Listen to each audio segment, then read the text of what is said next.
And then, we have this bigger cast, bigger world. And I think, as an actor, you never want to feel like you're repeating yourself. So for me, it's been a great evolution to be able to feel like it's the same character, it's the same show, but the show takes on, just a different energy. It's more dynamic and it accelerates. So you can never get bored. It gets more and more exciting. I don't think he's a bad person. I think that he is someone who's stuck in difficult circumstances. Next question. You can't fight my family. You'll never win. Leave us alone before it gets a lot worse. I need to find out the truth.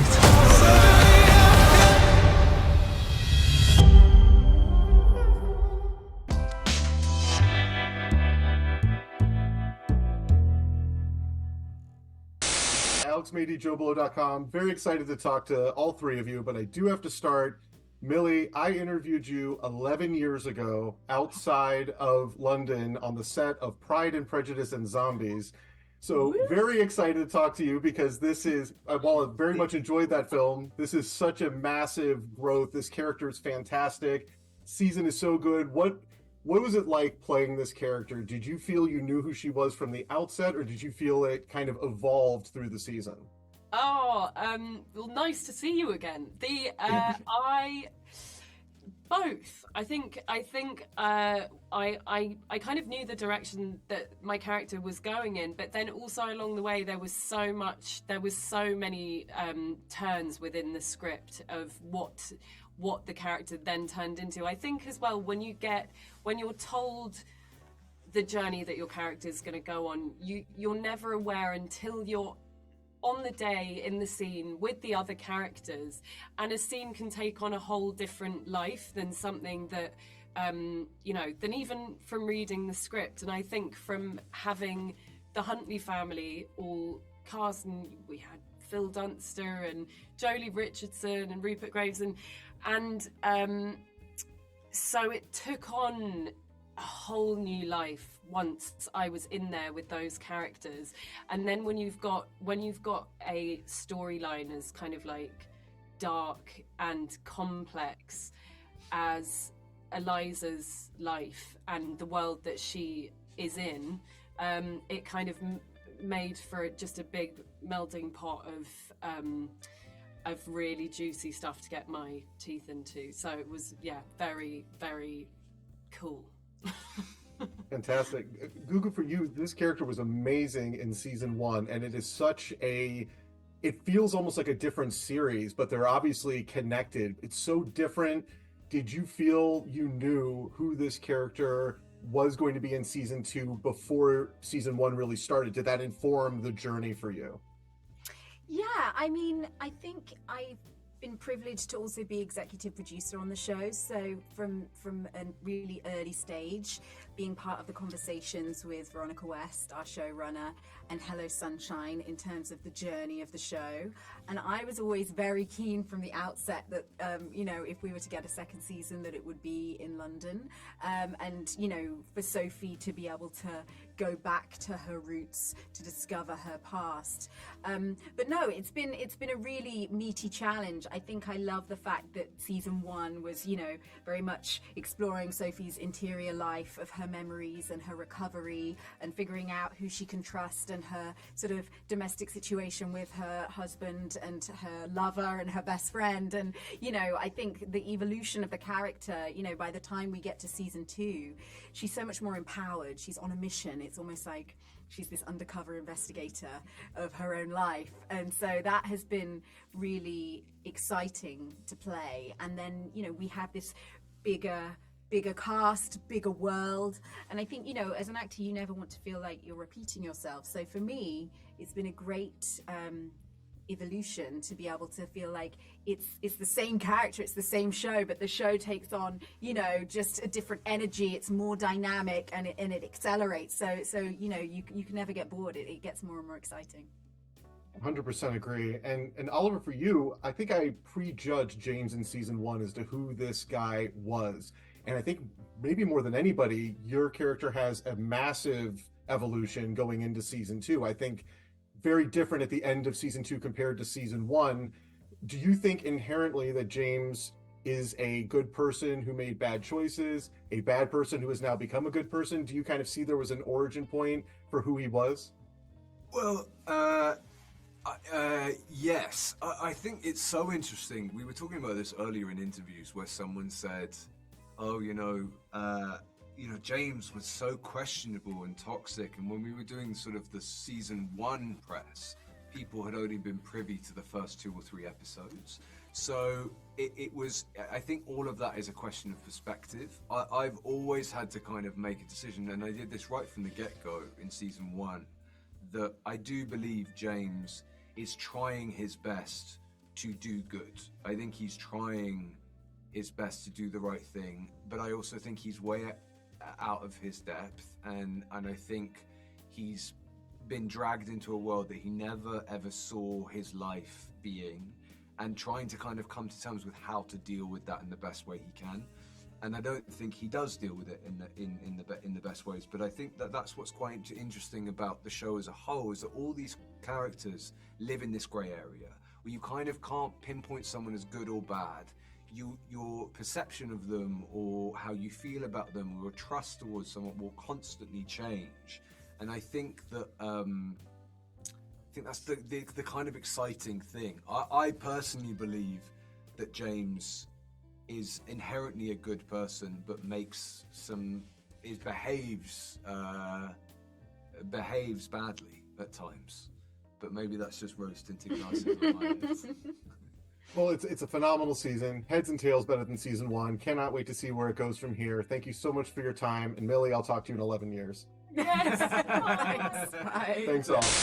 Very excited to talk to both of you. This season is so different from season 1, but after getting acclimated at the beginning, I was just blown away by the story and by your characters. And Phil, I wanted to ask you, do you think Quinn is a bad person, or is he somebody that's stuck in difficult circumstances? I don't think he's a bad person. I think that he is someone who's stuck in difficult circumstances. Next question. Yeah, I think that he is. I mean, he's a product of his environment, of the people he spends his time with, and he has sort of inherited the aspirations and proclivities of his, the generations gone before him. And so, to that extent, you can't really blame him for who he is. I don't think, let's go all the way with this. I don't think people are born evil one way or another. So I think but I think there is a sort of hereditary sort of expectation of what their life should be, and I think that he doesn't let people get in the way of that. But he's trying to sort of soften, and we see that through his relationship with Grace. And Freida, for you, Grace, I think, is a perfect name for this character because she is very graceful, she's very elegant, and she's coming into this world that she learns a lot about along the course of this season. Do you think that there was any element of like naivete or anything that you felt that you needed to put into the character, or did you feel that you knew who she was from the outset and was carrying that through the whole season? Oh, I definitely think there's a whole life that the two of them have had before we drop into season 2, because it's clear in some of the things that she says that they have talked about certain things. I don't even want to give it away, but they've talked about certain things, and they've had certain rules to this relationship. So I don't think she is just naive walking into this. I think she is, she's been intentionally kept away from certain deeper, darker secrets, in some ways to even protect her from it. But I don't think she walks into this entirely naive, because the questions that she raises and the things that she talks about as we kind of go through the season, we realize that she knows that this is not a straightforward family. And anytime two actors have to play a couple, there has to be kind of a getting to know you period, getting prepped for it. Did the two of you do anything prior to filming to kind of prepare for the relationship between your characters? First time we met was on Zoom, wasn't it? Because you were in America, and the table read. And then your gorgeous child came in and basically hijacked the conversation, which was very, very welcome, because they are gorgeous, very lovely.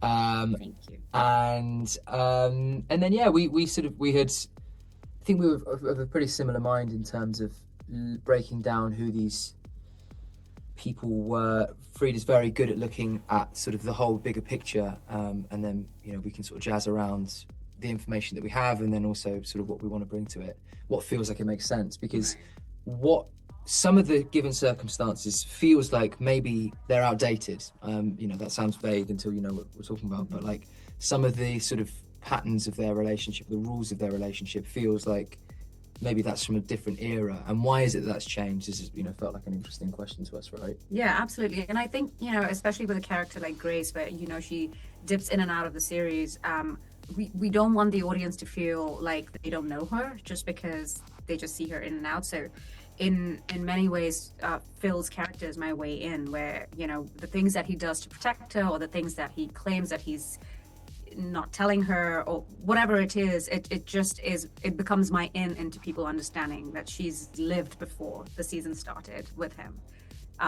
So yeah, we definitely discussed backstories, which you will not see in the show, but it has to exist in our heads for us to perform. Awesome. Well, both of you are fantastic in this season. I really enjoyed it. Thank you so much for your time today.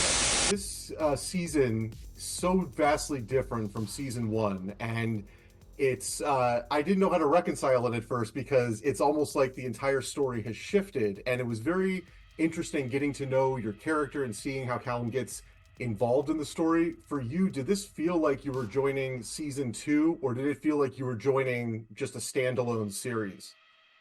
I know what you mean. There's a definite shift, isn't there, in tone, and I think maybe the location plays a big part of that as well. London has a very different atmosphere and kind of vibe to it than San Francisco in season 1.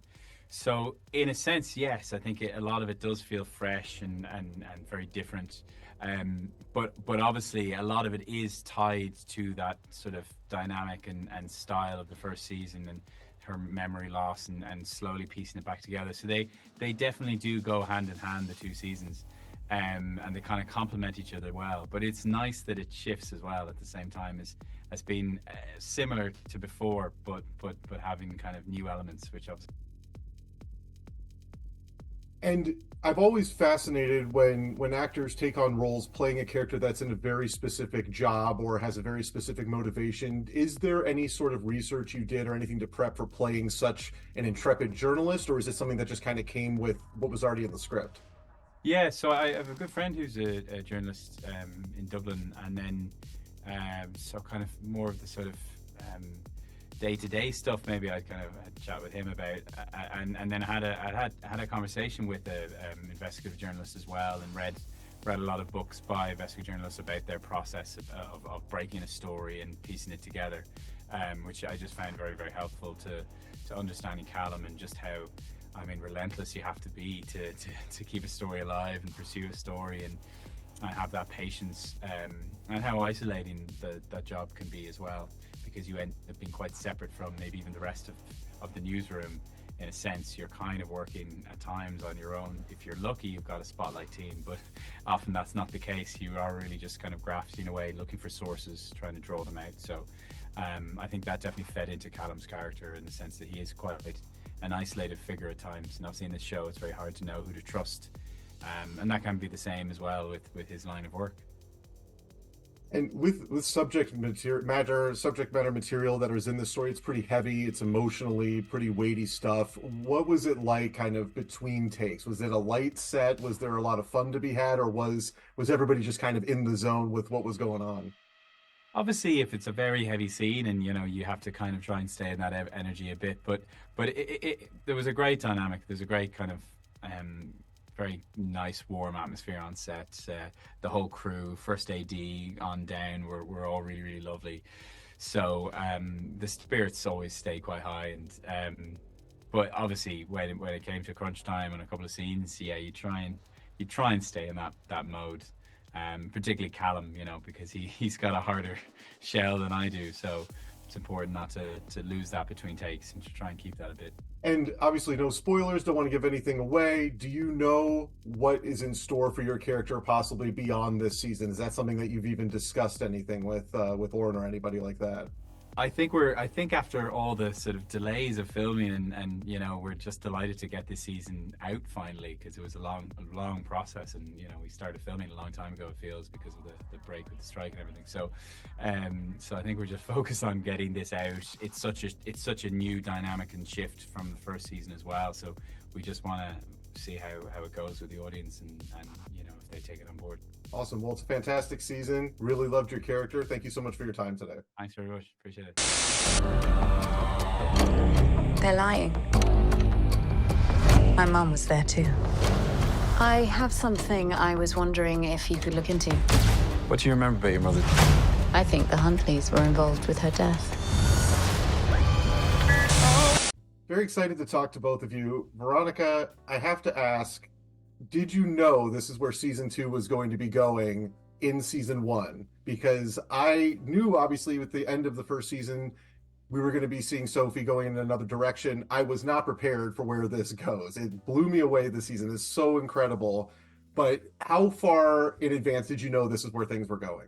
Well, thank you so much for enjoying the second season. I mean, we knew that what Eliza and Sophie's past was together, what transpired that day, and what their real relationship was, the truth of that, from the beginning of season 1. You know, if you're going to put something on screen, it was such an integral part of the intrusive thoughts that Sophie was having. It was really this tease and this promise for this is what the new story will be in season 2. So I wanted to make sure Gugu, Millie, who plays Eliza, Hello Sunshine, Apple, everybody knew, you know, where we were headed and kind of, you know, the complexities of what we were teasing. And Lauren, for you, kind of bringing in new cast members, kind of enhancing this ensemble, was there anybody that came aboard that you're like, yes, I'm so excited we have this person in season 2?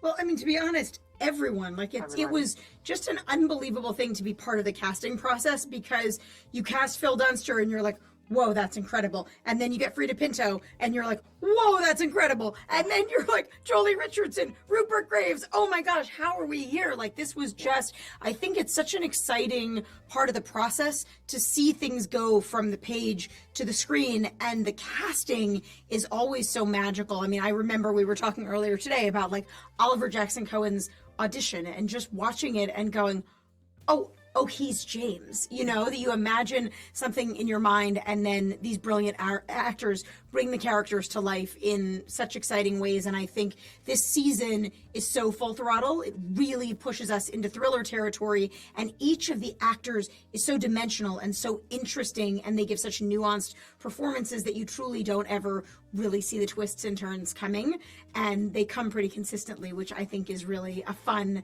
new sort of flavor for this season. And it's interesting you say it that way. The flavor is obviously distinct between season 1 and season 2. The geographic setting is different. The tone is a little bit different. Gugu is obviously the consistent character that is connecting these, and it feels like there's an arc between season 1 through season 2.